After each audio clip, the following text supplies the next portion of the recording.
ஆதவ் அர்ஜுனா சொத்து மதிப்பு விஜய் சேதுபதிக்கு கடன் 25 லட்சத்தை வாரி வழங்கிய ஆதவ் அர்ஜுனா பிராமண பத்திரத்தில் கசிந்த ரகசியம்.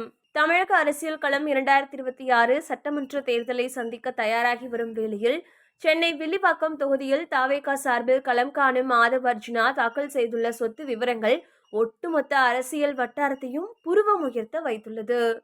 இதுதான் தற்போது சோசியல் மீடியாவிலும் வேகமாக ஷேர் செய்யப்பட்டு வருகிறது. விளையாட்டு மற்றும் வணிகத்துறையில் ஆளுமை செலுத்தி வந்த ஆதவ் அர்ஜுனா இப்போது அரசியல் களத்திலும் தனது பிரம்மாண்ட பின்னணியுடன் காலடி எடுத்து வைத்துள்ளார். இப்போது வேட்புமனு தாக்கல் செய்துள்ளார் ஆதவ் அர்ஜுனா. தனக்கும் தன்னுடைய மனைவி டெய்சிக்கும் உள்ள மலைக்க வைக்கும் சொத்து மதிப்புகளை வெளிப்படையாக பகிர்ந்துள்ளார். இவர்களது மொத்த சொத்து மதிப்பு 442 கோடி ரூபாயை தாண்டி நிற்பது பேசு பொருளாகி உள்ளது. ஆதவ் அர்ஜுனா தாக்கல் செய்துள்ள பிராமண பத்திரத்தின்படி அவருக்கு மட்டும் 197 கோடி ரூபாய் மதிப்பிலான சொத்துக்கள் உள்ளன.